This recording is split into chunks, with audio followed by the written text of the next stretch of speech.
Caros amigos, bem-vindos a mais um episódio de Hoje no Mundo Militar. Neste vídeo falaremos sobre o objetivo de Israel com os pesados ataques aéreos realizados no Líbano e da entrada de soldados no sul daquele país.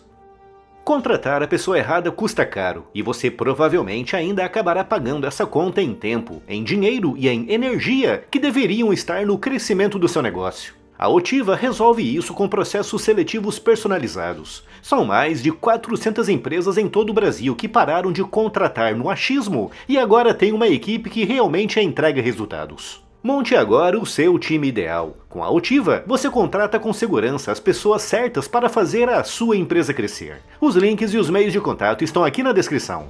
Desde o início de março, Israel está conduzindo uma das maiores operações militares no Líbano desde 2006. Ataques aéreos massivos, operações terrestres no sul do país e uma escalada que em apenas 6 semanas já matou mais de 2.000 pessoas e deslocou mais de 1 milhão de libaneses. E tudo isso levanta uma pergunta incômoda. Onde estão os 10.000 capacetes azuis da ONU enquanto o Hezbollah se rearma debaixo do nariz deles? Para entender o que está acontecendo no Líbano, é preciso voltar ao dia 28 de fevereiro de 2026, quando os Estados Unidos e Israel lançaram ataques contra o Irã, matando o ditador iraniano Ali Khamenei. O Hezbollah, principal proxy iraniano no Levante, respondeu quase imediatamente. Em 2 de março, o grupo iniciou uma barragem de foguetes contra cidades no norte de Israel, rompendo o cessar-fogo que vigorava desde novembro de 2024 e reacendendo a guerra na região. Israel reagiu com força. Nos primeiros dias, a Força Aérea Israelense lançou ataques contra centros de comunicação do Hezbollah, incluindo a emissora Al-Manar e a rádio Al-Nur. Centenas de localidades no sul do Líbano foram bombardeadas, incluindo distritos em Beirute, a capital libanesa, conhecidos por serem redutos de organizações diretamente ligadas ao Hezbollah. Israel emitiu ordens de evacuação para toda a população ao sul do rio Litani e começou a movimentar tropas para a fronteira. O ponto mais dramático dessa campanha veio no dia 8 de abril, que Israel chamou de Operação Escuridão Eterna. Em apenas 10 minutos, a Força Aérea Israelense atingiu mais de 100 alvos em todo o Líbano. Cerca de 50 caças participaram da operação, lançando aproximadamente 160 munições contra quartéis do Hezbollah, centros de inteligência, infraestrutura de mísseis, posições da Força Radwan e unidades aéreas e navais do grupo. A população civil, usada pelo Hezbollah como escudos para suas atividades terroristas, sofreu profundamente, com as autoridades libanesas reportando mais de 350 mortos, o dia mais letal de todo o conflito, com Israel afirmando ter eliminado pelo menos 180 terroristas do Hezbollah. O momento foi especialmente tenso porque os ataques vieram poucas horas depois do anúncio de um cessar-fogo entre os Estados Unidos e o Irã, mediado pelo Paquistão. O Irã e o Paquistão disseram que o cessar-fogo incluía o Líbano, mas Israel e os Estados Unidos negaram. No dia 16 de março, as IDF iniciaram operações terrestres no sul do Líbano, descrevendo-as oficialmente como limitadas e direcionadas. Mas o escopo rapidamente se expandiu.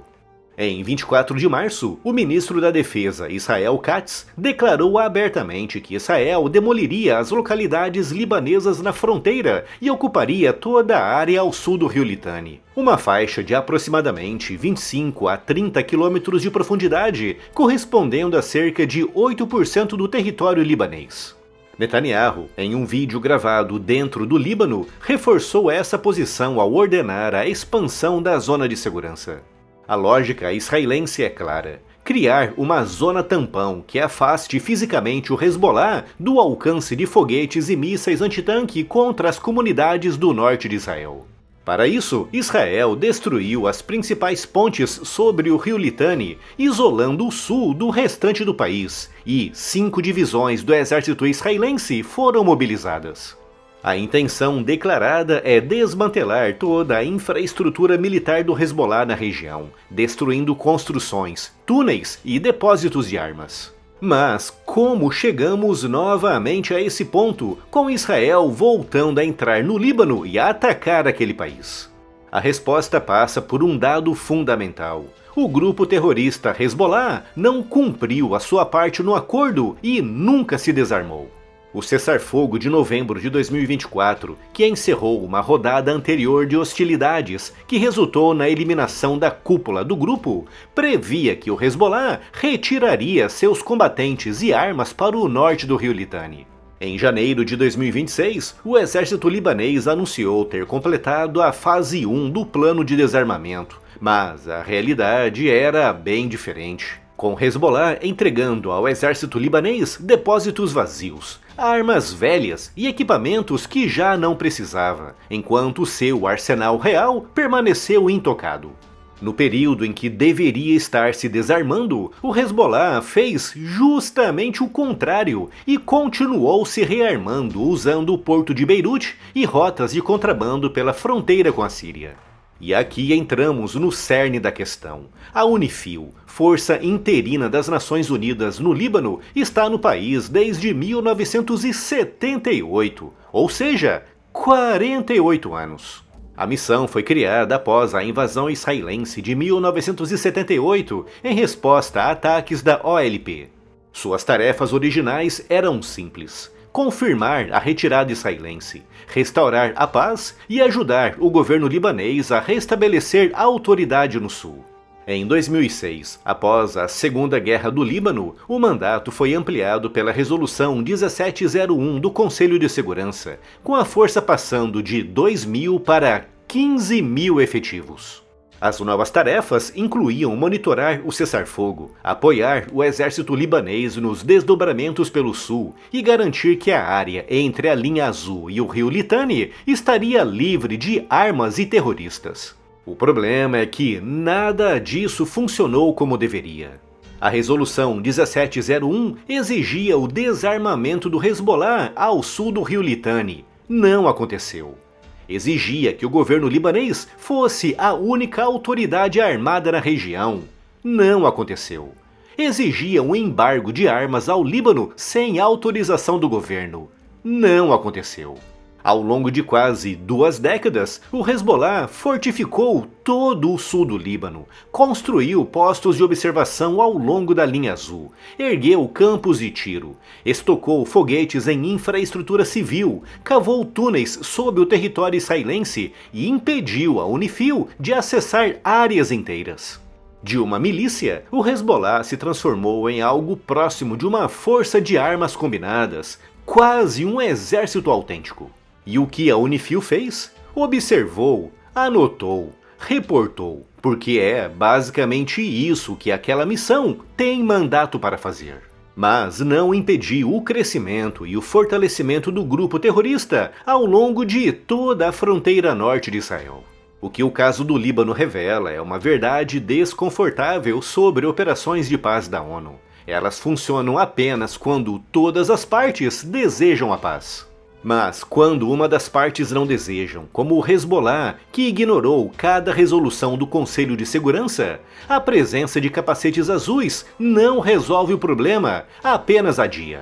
A Resolução 1701 foi desenhada para criar um arranjo onde nenhuma das partes precisaria recorrer à força. Mas o acordo falhou não porque foi mal desenhado, mas porque nenhuma parte, principalmente o Hezbollah, estava disposta a absorver o custo de aplicá-las.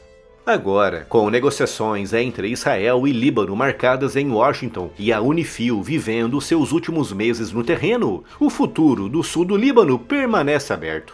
Israel quer o desarmamento do Hezbollah, mas o Hezbollah, pelo seu lado, diz que nunca será desarmado.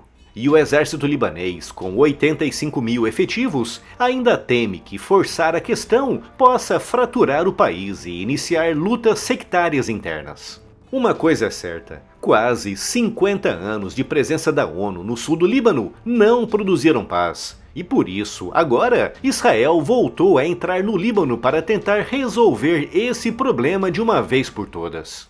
É mais uma guerra que a ONU não conseguiu evitar. um grupo terrorista que fingiu se desarmar e um país que paga o preço de décadas de paralisia diplomática. E se gostou do vídeo, não se esqueça de deixar aqui o seu like. E se ainda não está inscrito no canal, inscreva-se já e acione o sino das notificações para não perder nenhuma novidade.